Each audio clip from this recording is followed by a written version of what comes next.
ৰাইজে 5 বছৰৰ কাৰণে পঠাইছে 2 বছৰ আমি তেওঁলোকৰ বিধানসভা ভিত্তিক সেৱা আগবঢ়াব পৰা নাই খুব স্বাভাৱিকভাৱেই এই 2 বছৰৰ এটা মনত বিধানসভা ভিত্তিক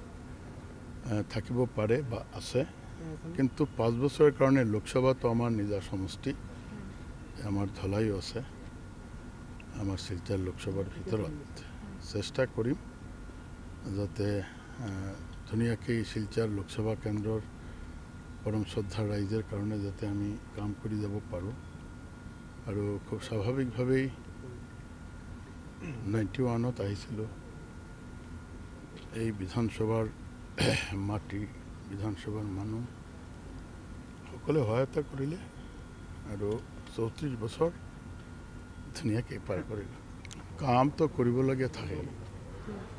মানুহ যিমান দিন জীয়াই থাকিব সমাজ ব্যৱস্থা জীয়াই যিমান দিন থাকিব নতুন নতুন প্ৰত্যাহ্বান আহে নতুন নতুন কাম কৰিব লাগে কাজেই কাম থাকে আমাৰ জীৱনতো যেনেকুৱা প্ৰতিদিন নতুনকৈ আকৌ এটা কাম আহি পৰে এতিয়া বিধানসভাৰো কাম থাকিব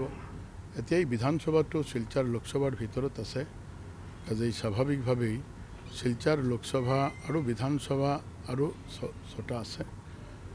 কাজেৰ যিটো পৰিধি বিস্তৃত হ'ল কাম কৰি যাম আৰু আপুনি মন্ত্ৰীসভাৰ কথা কৈছে প্ৰথমটো আমি বিধানসভাত আহিলোঁ এইকাৰণে মন্ত্ৰী আমাৰ ধলাই ৰাইজে মোক ইমান বছৰ 5 বাৰ আমাক বিধানসভাত পঠালে আৰু প্ৰত্যক্ষ বা পৰোক্ষভাৱে যিমান আমাৰ বিধানসভাত কাম কৰিবলগীয়া আছে কাৰণ আমি দুবাৰ আমি পৰাজিত হৈছোঁ বাট এই বিধানসভাৰ যিসকল শ্ৰদ্ধাৰ সাংসদ মানে বিধায়কসকল আহে বা মন্ত্ৰী হয় তেওঁলোকক সহায়তা কৰিলে আমাৰ বিধানসভাৰ কাৰণে ধলাইৰ কাৰণে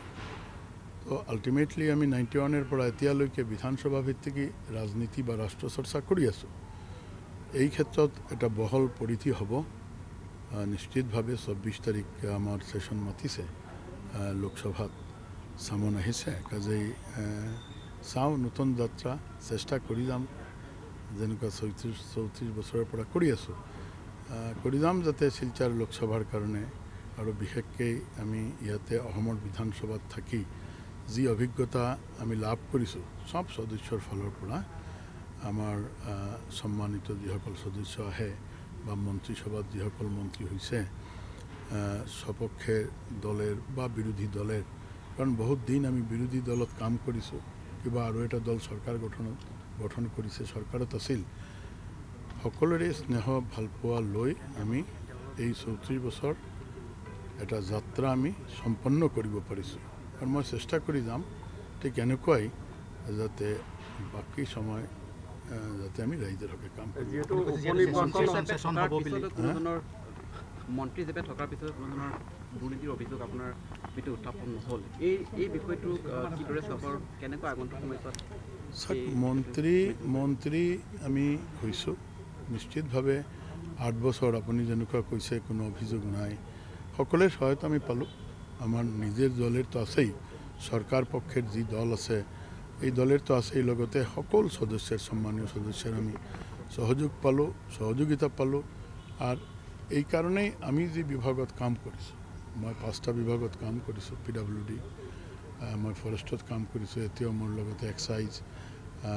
ফিচাৰী আৰু ট্ৰান্সপৰ্ট আছে কাজেই প্ৰতিটা ক্ষেত্ৰত উল্লেখযোগ্যভাৱে আমি সক্ষম হৈছোঁ আৰু এই সক্ষম এইটো মোৰ ক্ৰেডিট নহয় আমাৰ লগতে যিসকল সিস্টেমে কাম কৰিছে আমাৰ মুখ্যমন্ত্ৰীৰ নিৰ্দেশ আজিৰ আগৰ দুগৰাকী আছিল আপোনালোকে জানি 16ত সৰ্বানন্দ সোণোৱাল ডাঙৰীয়া তাৰ পাছতে ডক্টৰ হেমন্ত বিশ্ব শৰ্মা ডাঙৰীয়া তেওঁলোকৰ আদেশ তেওঁলোকৰ নিৰ্দেশ তেওঁলোকৰ পৰামৰ্শ লৈ আৰু মন্ত্ৰীসভাৰ আৰু সদস্যসকলৰ একেই সহযোগত আমি আমাৰ বিভাগবিলাক যিমান দিন আমি কাম কৰিছোঁ সব বিভাগ এটা উল্লেখযোগ্য এটা পৰিৱৰ্তন আমি আনিবলৈ সক্ষম হৈছোঁ আৰু এইটো মই ক'ব পাৰোঁ যে আপোনালোকৰ আশীৰ্বাদ আমাৰ গণমাধ্যম হওক বা জনতা জনাৰ্দন হওক সকলোৰে আশীৰ্বাদত এই যে কথাটো আপোনালোকে কৈছে যে আমি দুৰ্নীতিমুক্ত হৈ কাম কৰা এইটো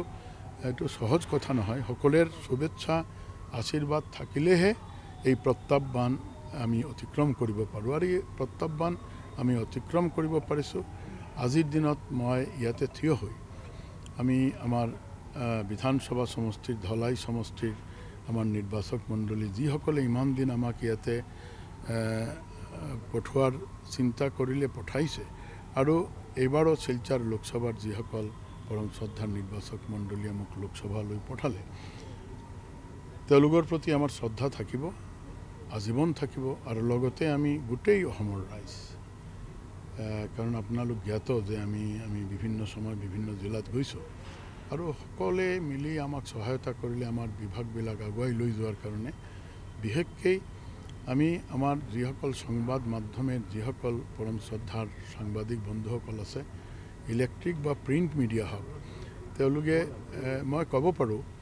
যে মোৰ জীৱনত, এই ৰাজনৈতিক জীৱনত তেওঁলোকৰ এটা অৰিহণা আছে।